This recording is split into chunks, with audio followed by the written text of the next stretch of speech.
The rescue mission to save our soldiers shot down in Iran served as an incredible reminder of America's resilience and resolve in the face of our enemies. The collaboration between our military and intelligence agencies and the bravery of those downed soldiers form the kind of story from which movies are made. But before this mission gets the Hollywood treatment, we wanted to learn more about what it might have been like for the pilot and weapons officer in those critical hours just after their jet went down. And we enlisted the help of former fighter pilot and Top Gun graduate Matthew Whiz Buckley.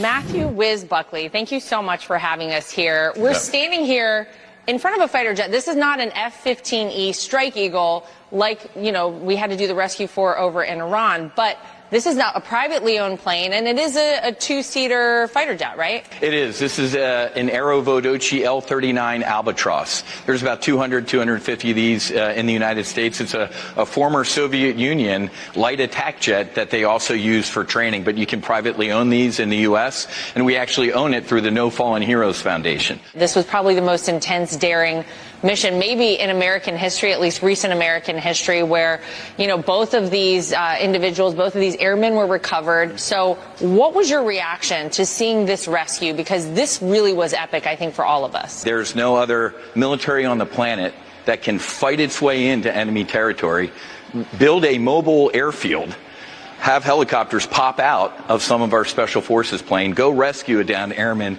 and fight our way home. It's just in the annals of air power, air warfare, I think this is historic, absolutely. As a former fighter pilot, when you watch what happened there, it was really remarkable. They both ejected. The pilot was relatively quickly recovered, right? Then you had the weapons specialist who was some 40 miles away, who was heavily injured, according to reports, who climbed somewhere around 7,000 feet up the side of a mountain and supposedly only had a pistol to protect himself behind enemy lines. What goes through your head as an airman in that scenario? Obviously, you guys are trained by the best of the best, but I mean, that's pretty intense stuff. When that airplane got hit, it was either die or reach down between your legs and pull the ejection handles. That's what a stark decision it is. So, boom, boom, in the blink of an eye, the canopy goes, they're in their parachutes, and now you went from, air conditioning or heat and just awesomeness to 400 or 500 knots of wind blast, so it's an incredibly violent experience. If you're not in a good body position, if your arm's out a little bit, you can get what's called flail injuries. If you've ever, been speeding down the highway and you stick your hand out the window, it gets blown back, right? Now, this will probably surprise you or a lot of the viewers. We don't do parachute training. Really? The first time that me as a fighter pilot would have been under a parachute would have been when I pulled the ejection handle. So that could have been both of their first time in a parachute. So you have to land from that, which I assume can be dangerous as well. And then upon landing, what sort of survival gear would they have on their person? I know you have a vest that may have been similar to what these guys were wearing. If you want to, you bet, absolutely, show us what you got here. Yeah. So, these are our fighter jets that, we fly locally here in South Florida. So what they'd have in the fleet is a lot more than this. There's your sidearm right there.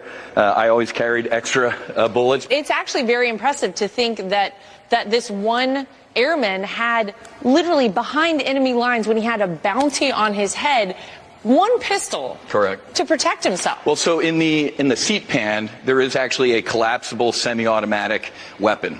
But you got to go find your seat pan, right? Okay. And if, the second you hit the ground, I might be like Wile E. Coyote and running as fast as I can, as opposed to gathering that stuff.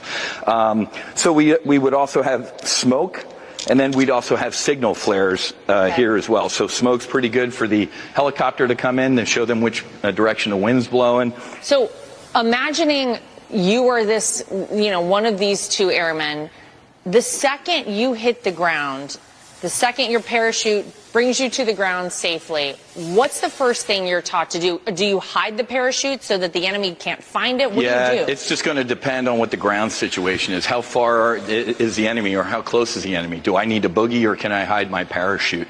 But this backseater did exactly what it's supposed to. We have a lot of Gucci equipment here but he needed to get to the top of a mountain. Is that what they teach you? You have to go high, and why is that? Well, a couple reasons. It's easier for a helicopter to pick you up high than down in a valley. Right. There's a lot of thermals or winds blowing over a mountain, and helicopters, it's not too stable, so they want you high. But also, obviously, for the line of sight, the satellites or communication. What do you think it means for our country, and what kind of message might this send to the rest of the world to know that the United States military has the capability to extend all of our resources to put together this daring rescue and to basically pull it off flawlessly, Whiz? Lara, I got to tell you, I'm a man of faith. There is no such thing as coincidences. I say God winks. This happened on Good Friday.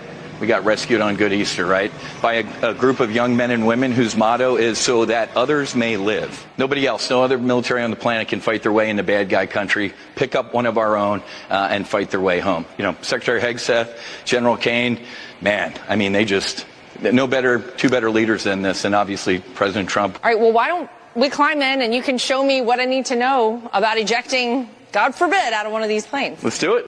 All right, so now that I'm in, I need to get fully strapped in, because when you eject from these, Whiz, the whole seat ejects, right? You and bet. You want to be strapped in. You bet. So the way the ejection systems work, there's a drogue chute, which is going to slow you and stabilize you, and then you're going to stay in the seat if you eject up at high altitude. So as you can see between your legs, in U.S. Fighter aircraft, it's a black and yellow ejection handle, and this one it's red. But in this cockpit, red, you're dead. That's your choice. Either die or pull the ejection handles.